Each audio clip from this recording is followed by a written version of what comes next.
네. 오늘 이제 전도서 말씀에 대한 마무리를 하려고 합니다. 제가 코로나가 다시 좀 이제 확산되면서 전도서 말씀을 통하여 하나님 주시는 교훈을 좀 살펴보았는데 오늘 이제 그 마무리를 좀 하려고 합니다. 전도자는 해 아래 일어났던 모든 일을 살핀 후에 그 모든 일의 결국을 이제 두 가지로 정의하는데요. 하나는 헛되다라는 것입니다. 모든 것이 헛되다라는 것이고, 둘째는 피곤하다. 그 만물의 수고가 피곤하다. 그는 모든 만물이 헛되며 또 그 속에서 행하는 사람의 모든 수고가 참으로 피곤하다. 그렇게 결론 내리고 있습니다. 그럼 8절 말씀을 한번 볼까요? 예, 12장 8절 말씀 같이 읽어봅시다. 시작. 전도자가 이르되 헛되고 헛되도다. 모든 것이 헛되도다. 모든 만물이 헛되다라고 이야기하죠. 12절 말씀도 한번 봅시다. 12절 말씀 시작. 내 아들아 또 이것들로부터 경계를 받으라. 많은 책들을 짓는 것은 끝이 없고 많이 공부하는 것은 몸을 피곤하게 하느니라. 많은 책을 짓는 것, 수고하는 것. 책을 짓는다라는 것은 어떤 사회에 기여하고 사람들에게 도움이 되는 그런 일들, 자기의 지혜를 전수하는 거죠. 그죠? 끝이 없다. 그리고 많이 공부하는 것, 더 좋은 어떤 삶을 위하여 수고하고 또 공부하고 또 그 공부한 것을 전하는 이 일은 끝이 없어서 몸을 고단하게 한다. 피곤하게 한다. 그래서 오늘 하루도 참 우리가 피곤한 고단한 하루를 보냈을 것입니다. 근데 내일 또 출근해야 되고 그죠? 또 수고해야 되고 이 고단함의 삶이 끝이 나지 않고 계속 연속되고 얼마나 피곤합니까? 그리고 그렇게 수고로 일해도 우리의 삶이 좀 더 나아지거나 또 좀 더 좋은 세상이 오지 않는다라는 것. 이것이 우리를 더욱 피곤하게 만들고 우리로 참 지치게 만들죠. 그죠? 그게 인생의 모든 어떤 이 삶의 모습이다. 이것이 모든 사람의 일의 결국이다. 그렇게 이제 전도자가 이야기하고 있습니다. 그리고 이 모든 결국이 이렇게 헛되고 피곤한 이유는요. 그 일의 끝이 죽음이기 때문이죠. 이것은 전도서 전체에서 계속 강조되고 있는 내용입니다. 사람이 아무리 많은 어떤 일을 하고 업적을 이루고 또 대단한 성취를 이루어낸다 하더라도 결국 끝은 모든 사람의 끝, 그 일의 끝은 죽음이기 때문에 그 모든 것은 헛될 수밖에 없고 또 피곤할 수밖에 없는 거죠. 더 나아지지 않는 것. 더 좋은 세상을 경험하지 못하니까 자기가 손으로 수고한 것에 열매를 따먹지 못하니까 피곤하고 헛된 것이 인생의 실질이라는 거죠. 어제 넥슨이라는 회사, 게임 회사를 창업했던 김정주 씨라는 분이 사망을 했다는 소식이 전해졌습니다. 이제 54세, 향년 54세인데요. 아직은 뭐 한창 나이죠. 아직 한창 일하실 그런 나이인데 이제 돌아가셨습니다. 사인을 뭐 정확하게 밝히지는 않았지만 우울증에 많이 시달리시고 그 증세가 점점 더 심해졌다라고 그렇게 이야기를 하더라고요. 그래서 아마 극단적인 선택을 하지 않았나 싶은데요. 김정주 씨는 이제 저는 게임을 잘 모르는데 이제 한국 게임 업계에서는 신화적인 인물이다 하더라고요. 엄청난 성과를 이루고 아마 우리 성도분들 중에서도 이분이 만든 게임을 이용해 보신 분들 있지 않을까 싶습니다. 이 넥슨이 카트라이트 만든 회사입니까? 카트라이트하고는 상관이 없습니까? 네, 제가 카트라이트를 몇 번 해봐가지고 예전에 시온이하고 같이 했던 기억이 있어서 어쨌든 이제 아주 게임 회사로서는 혁신적인 이제 그런 이제 게임도 만들어내고 아주 입지전적인 창업해서 큰 성공을 이뤘던 분인데 제가 뭐 좀 기록을 찾아보니까요 이분이 현재 우리나라 재산 순위 1위라고 합니다. 1위. 저는 이 게임 업계를 좀 우습게 봤는데 우리나라 지금 이 재산 소득 1위가 이제 김정주 씨였고요. 2위가 삼성의 이재용 씨. 이재용 씨가 2위를 하더라고요. 그러니까 이제 휴대폰 만드는 것보다 게임 만드는 게 훨씬 더 나은 것 같아요. 어쨌든 우리나라 최고의 부자였고요. 또 이분은 단순히 부자일 뿐만 아니라 어떤 기업의 사회적인 책임에 대한 고민을 많이 좀 했던 것 같아요. 그래서 자기 자녀들에게는 이 회사를 안 물려주겠다라고 공언 약속을 했습니다. 내 자녀들에게 이제 회사를 물려주지 않겠다. 그리고 재산도 사회에 이제 환원하겠다라고, 많이 환원하겠다고 그렇게 공공연하게 말하고 또 약속을 지키려고 했고요. 또 좋은 일들을 많이 했더라고요. 어린이들을 위한 병원을 세워서 아이들이 진료받도록 하고 이제 그 병원을 전국적으로 이제 확산시키려고 이제 그런 계획을 갖고 있고, 여러 많은 일들도 이제 하면서 이제 회사를 경영을 해 갔더라고요. 그리고 그 회사에 취업한 이제 사람들 중에 이분이 쓴 자서전을 보고 도전을 받아서 이제 취업한 이제 그런 분들도 많다라고 합니다. 김정주 씨는요, 어떻게 보면 우리 시대 최고의 어떤 성공주의 신화의 이제 대표라고 할 수가 있을 것 같아요.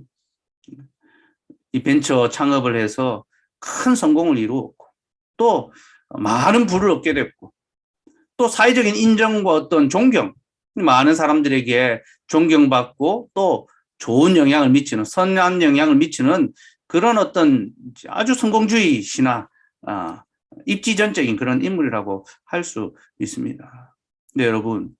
그렇게 성공적인 삶을 살고 또 세상을 위하여 또 긍정적인 역할을 하려고 애를 썼던 그런 사람도요, 정작 자기 마음속에 있는 병은 못 고쳤다라는 것.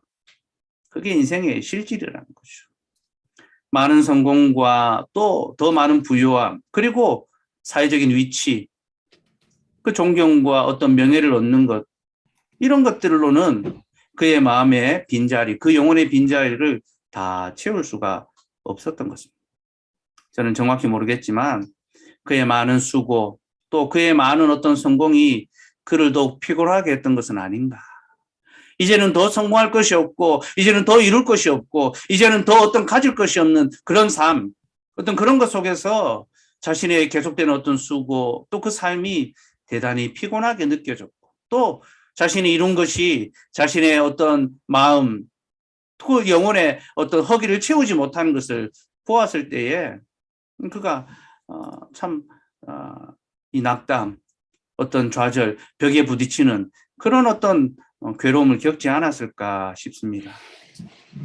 여러분, 성공을 위하여 끝없이 수고하고 또 적절한 대가를 얻는다고 해도 몸의 피곤, 몸의 어떤 편안함이나 쉼은 약간 얻을 수 있지 몰라도요, 마음의 쉼, 마음의 평안, 마음의 안식은 얻을 수가 없습니다. 그래서 사람은 계속 피곤하게 살아갈 수밖에 없는 거죠. 일은 끝이 없어서. 많이 공부하는 것은 우리를 지치게 만들고 피곤하게 하고 많은 일을 하는 것. 여러분, 직급이 올라갈수록 책임이 높아지니까 더 피곤해집니다.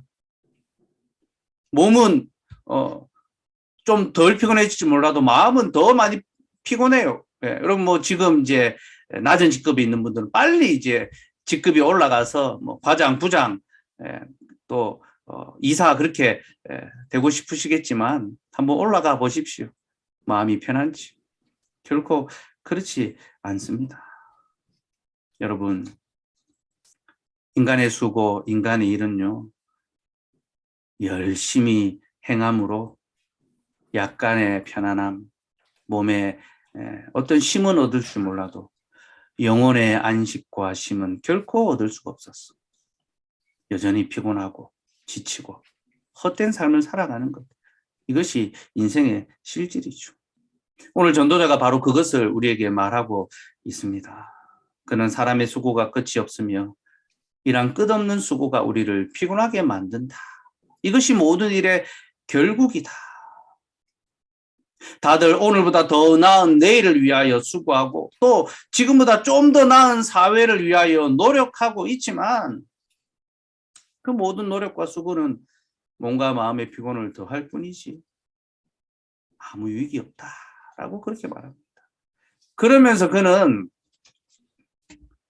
우리가 이 피곤하고 헛된 세상 속에서 반드시 기억하고 또 놓치지 말아야 될 것이 있다라고 그렇게 이제 말합니다. 그럼 7절 말씀도 한번 볼까요? 7절 말씀 같이 읽읍시다. 시작. 흙은 여전히 땅으로 돌아가고 영은 그것을 주신 하나님께로 돌아가기 전에 기억하라. 흙은 여전히 땅으로 돌아가고 영은 그것을 주신 하나님께로 돌아간다라고 합니다. 그러니까 모든 만물이 끝이 있고 그 끝에 이제 죽음, 마지막에 이르게 되는데 그 결론에 이르기 전에 그러니까 육체는 흙으로 돌아가고 영혼은 우리를 지신 하나님께로 돌아가는데 그 전에 반드시 기억해야 될 것이 있다라는 것. 그 기억해야 될 것이 뭡니까? 그게 전도 전체의 결론, 오늘 바로 읽었던 본문 내용이죠. 그렇죠? 13절 말씀. 13절 같이 읽읍시다. 시작. 이래 결국을 다 들었으니 하나님을 경외하고 그의 명령들을 지킬지어다. 이것이 모든 사람의 본분이니라. 육체가 흙으로 돌아가고 영혼이 다시 하나님께로 돌아가기 전에 우리가 반드시 기억해야 될 것은 하나님을 경외하고 그 명령들을 지키는 것. 이것이 바로 모든 사람의 본분이다라는 사실. 바로 그것을 기억하라는 것입니다. 이것이 전도자의 결론입니다. 근데 여러분, 하나님을 경외하고 그의 명령들을 지킨다라는 것, 이것은 우리가 익히 잘 알고 있는 내용이죠. 그죠? 우리는 늘 하나님을 경외하고 그의 명령들을 지키며 살아가기를 소원합니다. 이것이 우리의 본분이다라는 것을 알고 있습니다. 그렇다면 여러분, 하나님을 경외하고 그의 명령들을 지킨다라는 것의 실제적인 삶은 무엇을 가리킬까요? 무엇을 가리켜서 하나님을 경외하고 그의 명령들을 지키는 것이다라고 할까요? 그럼 이 말을 알려면 우리는 하나님을 경외한다라는 것이 무엇을 뜻하는지부터 알아야 됩니다. 하나님을 경외한다라는 것은요, 하나님이 행하신 일을 보고 그를 크게 존중한다. 존경하고 높여드린다라는 그런 어떤 뜻입니다. 출애굽기 14장 31절 말씀 한번 봅시다. 출애굽기 14장 31절 같이 읽읍시다. 시작. 이스라엘이 여호와께서 애굽 사람들에게 행하신 그 큰 능력을 보았으므로 백성이 여호와를 경외하며 여호와와 그의 종 모세를 믿었더라. 자, 여기 보면 이스라엘 백성이 여호와를 경외했다라는 표현이 나오는데요. 이스라엘 민족이 여호와를 경외했다라는 표현은 처음 나옵니다. 성경에서. 근데 이게 어떤 상황이냐면요. 하나님께서 이스라엘 백성들을 위하여 홍해의 기적을 행하셨습니다. 홍해를 가르시고 이스라엘 백성들을 마른 땅으로 건너가게 하셨고, 그리고 그들을 쫓아온 애굽의 군대들은 그 홍해에 다 이제 몰살시키셨죠. 수장시키셨죠. 그죠? 그 큰 사역, 그 놀라운 기적을 보고 난 다음에 성경은 그들이 비로소 하나님을 경외하기 시작했다. 하나님의 놀라운 구원 사역을 보고 난 다음에 하나님을 향한 경외심을 갖게 된 거죠. 근데 여러분, 이들이 하나님을 향하여 경외심을 갖고 난 다음에 그들이 두 가지 특징적인 행동을 했습니다. 그 행동은요, 첫째는요, 하나님을 찬송하는 것이었습니다. 출애굽기 15장이 하나님의 구원에 대한 찬송입니다. 모세가 찬송하고 미리암이 소고를 잡고 춤추고 노래하고 온 백성이 온 회중이 함께 하나님을 찬송하는 내용이 나옵니다. 곧 하나님을 경외한다는 것의 첫 번째 자세는 찬송입니다. 여러분, 찬송이 무엇입니까? 예배죠. 그죠? 예배. 우리는 하나님을 경외한다라는 것이 곧 하나님을 예배한다라는 것으로 이해해야 됩니다. 그러므로 하나님을 경외하는 자는 하나님을 예배하며 살아갑니다. 두 번째로 그들은요, 하나님의 종 모세를 믿기 시작했습니다. 31절 말미에 보면요, 여호와를 경외하며 여호와 그의 종 모세를 믿었더라. 자, 하나님을 경외하며 그의 종 모세를 믿었다라는 표현이 나오는데요. 이 말은요, 그들이 모세를 처음 대했던 이제 모습을 생각해 보면 얼마나 달라졌는지 알 수 있습니다. 그럼 처음에 모세가 이스라엘 백성들을 출애굽시키겠다라고 할 때 이스라엘 백성들은 그를 불신하고 받아들이지 않았습니다. 그의 말을 믿지 않았죠. 그죠?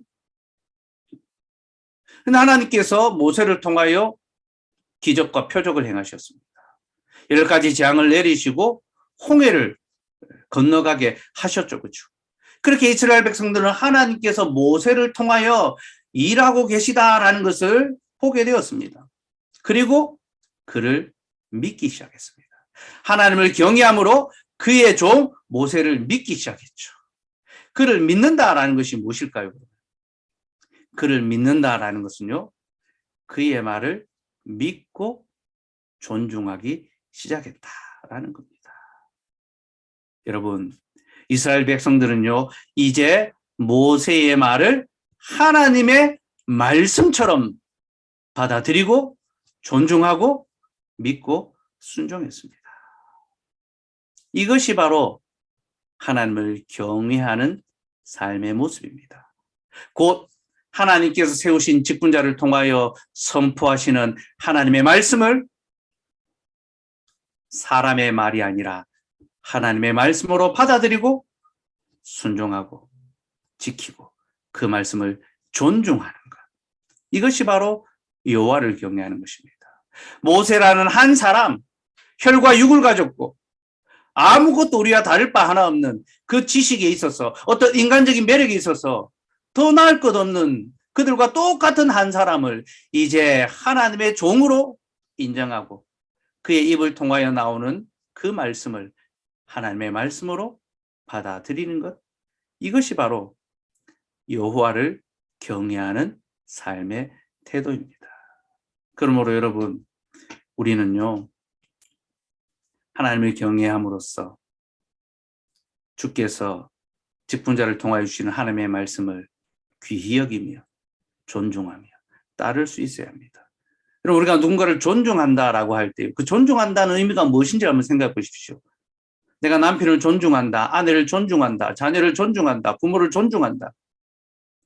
그의 말을 존중하는 거죠. 듣는 거죠. 그렇죠? 그 사람이 하는 말을 듣고 존중하는 것이 바로 그를 존중하는 것입니다. 그러니 하나님의 말씀을 존중하는 것이 하나님을 경외하는 것인 줄로 아시기 바랍니다. 우리는 기록된 말씀을 통하여 하나님이 우리에게 주시는 그 교훈을 잘 받아들이고 존중하며 마음에 새겨야 합니다. 또 하나님께서 자신의 종을 통하여 말씀의 강단에서 선포하시는 그 말씀, 설교의 말씀들을 하나님의 말씀으로 받아들여야 하며 그가 삶의 자리에서 말씀으로 권면하는 것을 사람의 교훈으로 받지 아니하고 하나님의 말씀으로 받아서 존중하고 따르고 순종할 수 있어요. 이것이 바로 여호와를 경외하는 자의 모습입니다. 그렇게 우리가 하나님의 말씀에 순종하고 따라가는 것, 그것이 여호와를 경외하는 삶의 모습이고요. 그래서 오늘 전도자는요, 여호와를 경외하며 그의 계명들을 지키라. 하나님을 경외하는 것과 그 계명을 지키는 것이 따로 떨어져 있는 두 덩어리의 떡이 아니라 한 덩어리, 하나로 합쳐져 있는 한 덩어리의 교훈이라는 겁니다. 우리가 하나님을 경외한다면요, 그의 계명의 명령들을 지키고 순종하며 행할 수 있어야 한다는 겁니다. 그게 하나님을 경외하는 삶의 모습입니다. 그럼 여러분, 하나님의 계명을 지킨다는 것이 무엇을 가리킬까요? 다시 출애굽기의 역사로 한번 되돌아가 봅시다. 하나님께서는 홍해의 사건 후에 이스라엘 백성들에게 모세를 통하여 율법이라는 것을 주셨습니다. 이런 그 율법이 보여주는 것이 무엇입니까? 율법은 하나님의 나라의 법이죠. 그렇죠? 그러므로 하나님이 이스라엘 백성들에게 율법을 주셨다는 것은 이제 온 세상을 향하여 이 땅에 내 나라, 곧 자신의 나라를 건설하시겠다라는 선전포고와 같습니다. 이것은 거룩한 나라의 출범식이죠. 그렇죠? 하나님께서는 율법을 통하여 자신의 나라, 그러니까 우리가 하나님의 계명, 하나님의 그 말씀을 지킨다라는 것은 하나님의 나라를 이 땅에 세워간다라는 바로 그런 약속을 하는 것입니다. 특별히 그 율법의 모든 내용을 하나님께서 10계명이라는 10가지 계명 속에 요약해 주셨죠. 그렇죠? 그러니 우리는 10계명을 지킴을 통하여 이 땅에 하나님 나라를 건설해 가야 하는 그런 사명이 주어진 것입니다. 여호와를 경외한다는 것은요, 첫째는 하나님을 예배하고 둘째는 십계명을 지킴으로 하나님의 나라를 세워가는 것, 그것이 여호와를 경외하는 삶입니다. 근데 우리가 십계명을 생각할 때 풀어야 할 오해가 하나 있는데요. 십계명은 이스라엘 백성, 곧 하나님의 백성들에게만 주어진 그런 계명이 아니라는 겁니다. 그럼 십계명은요, 모든 사람, 모든 민족을 향하여 주어진 하나님의 계명입니다. 하나님께서는요, 세상 모든 사람들이 십계명을 지키며 살아가기를 원하십니다. 그럼 이스라엘 백성들은요, 단순히 그 십계명을 먼저 받았을 따름입니다. 하나님이 그들에게 먼저 주셨을 따름입니다. 그들이 왜 십계명을 먼저 받았습니까? 두 가지 이유 때문입니다. 첫째는요, 그들이 먼저 계명을 지킴으로 세상에 하나님의 나라가 어떤 것인지를 보여주어야 합니다. 그 계명을 지킴으로 우리는 이 계명을 지킨다는 걸 자랑하는 것이 아니라 그 계명이 세우고 싶은 하나님의 나라가 무엇인지를 세상 나라에 보여줘야 되는 거죠. 두 번째 이유는요, 그들이 자신이 받은 그 십계명을 전해주기 위해서. 여러분, 먼저 받는다라는 것은 무엇을 전제합니까? 이것을 전해준다. 모든 받은 자는요, 나눠 주어야 하는 것을 전제하고 있습니다. 그들이 십계명을 먼저 받은 것은 그 십계명을 온 세상에 전해주기 위하여 하나님께서 그들에게 주신 것입니다. 우리 하나님은 항상 통로를 통하여, 도구를 통하여, 방편을 통하여 일하시거든요. 그러니 사람을 세우시고 민족을 택하시고 그들을 통하여 온 세상에 하나님의 복음을 전해주기를 원하시는 거죠. 그러니 이스라엘 백성은 하나님의 계명을 받아 먼저 지킴으로 하나님의 나라를 건설하고 그것을 온 세상 나라에 전해줌으로 온 세상을 하나님의 나라가 되게 해야 했습니다.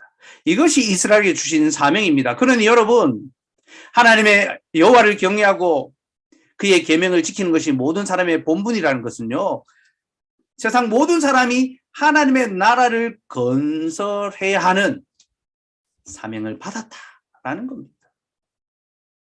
그렇게 하나님께서는 온 세상 모든 사람들에게 자신의 계명을 주기를 원하시고 이것을 지키기를 원하시고 그리고 이 계명을 통하여 세상 모든 사람들을 심판하십니다.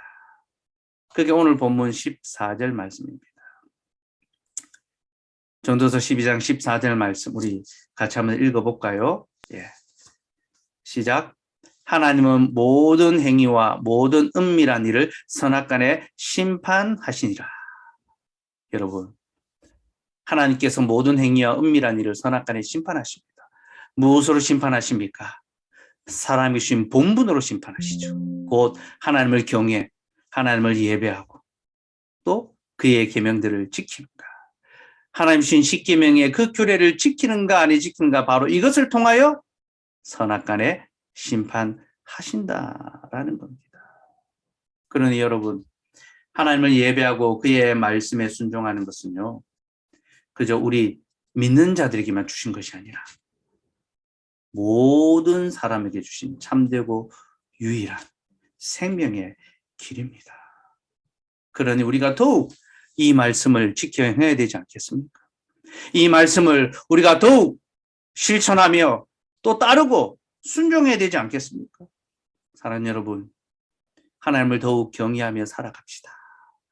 그를 가장 높여 경배합시다. 하나님께 행하신 놀라운 구원 사역을 눈으로 보고 하나님을 찬송합시다. 그럼 예배는요, 하나님의 구원 사역이 선포됩니다. 설교를 통하여. 그리고 그 구원 사역이 눈앞에 펼쳐집니다. 성찬을 통하여. 우리는 그 구원 사역을 보고 기이하게 여기고 하나님을 가장 높여드려야 됩니다. 하나님을 찬송하며 경배해야 됩니다. 이것이 우리의 예배며 우리의 본분입니다. 또한 주께서 주신 그 계명의 말씀,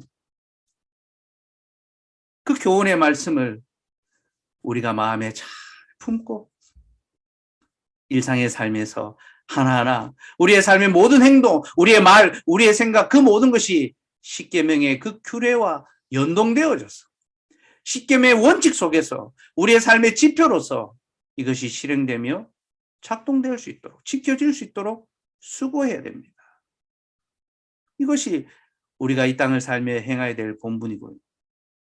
이 수고는 결코 헛되지 않는, 또한 피곤하지 않는, 우리에게 기쁨과 즐거움에 순종함이 되는 그런 복입니다. 우리가 이 귀한 사명, 이 본분을 놓치지 않고 잘 지켜 행할 수 있는 그런 자들이 다 되었으면 좋겠고요. 마지막으로 한 가지만 더 말씀드리겠습니다.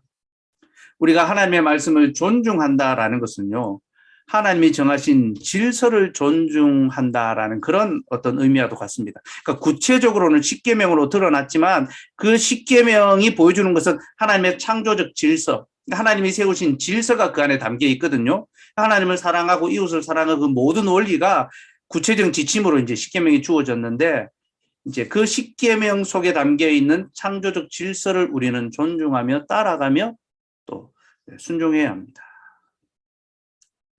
베드로전서 2장 13절 14절 말씀 볼까요?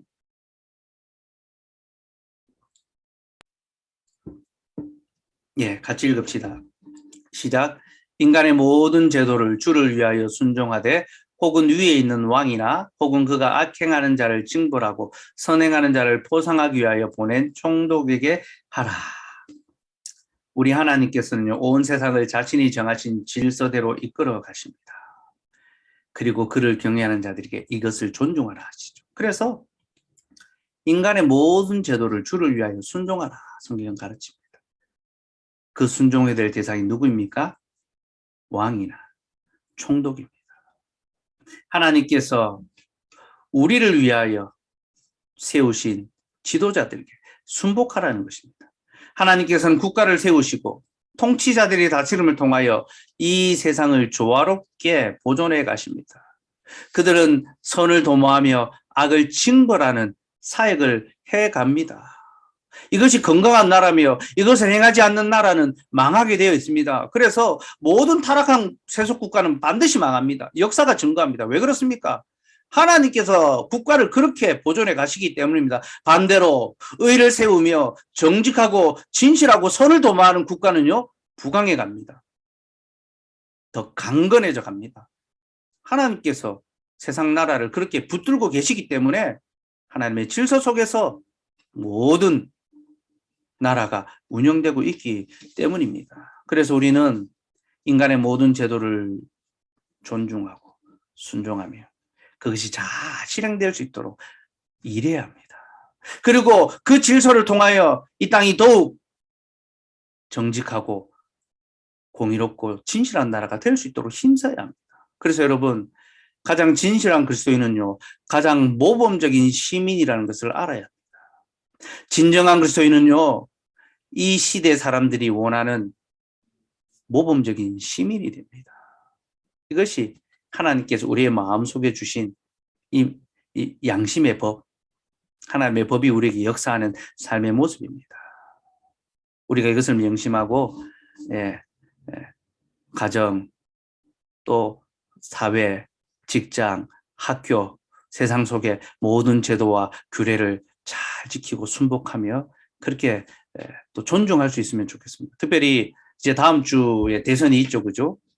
다음 주 수요일이 이제 대선이고 우리 수요기도회 할 때쯤이면 이제 대략적인 이제 결과가 나올 겁니다. 근데 이번에는 뭐 제가 볼 때는 끝까지 개표 이 상황을 새벽까지 봐야 이제 결과가 나올 것 같은데요. 지난주에도 말씀드렸지만 참 누가 되더라도 답답하게 느껴지는 그런 상황입니다. 그러나 우리는 하나님께서 국가라는 제도를 통하여 이 땅 백성들의 삶을 보존하고 또 돌아보신다는 것을 기억하고 믿어야 합니다. 그러니 하나님의 말씀에 굳게 서서 우리가 이 선거에 임해야 되고요.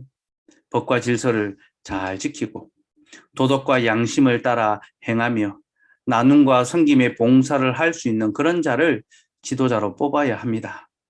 그런 사람이 안 보인다면, 지금 안 보이잖아요, 그죠? 안 보인다면 가장 근접한 사람, 그래도 이 사람이 좀 근접한 것 같다, 그런 사람을 뽑아야 되고, 그것도 모르겠다, 그것도 그런 근접한 사람도 없다 싶으면요, 가장 멀리 있는 사람은 안 뽑아야 됩니다.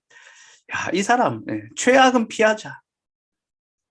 그런 방식을 통해서라도 하나님께서 이 땅을 보존해 가신다는 것을 믿고 우리는 바른 양심을 따라 투표해야 하고, 또 뽑혀진 다음에 그걸로 끝나는 것이 아니라 따르고 순종하되 국가가 바른 방향으로 갈 수 있도록 우리가 기여하고 애쓰고, 또 하나님의 법과 세속의 법이 부닥칠 때에 더 큰 법에 순종해야 되죠. 그죠?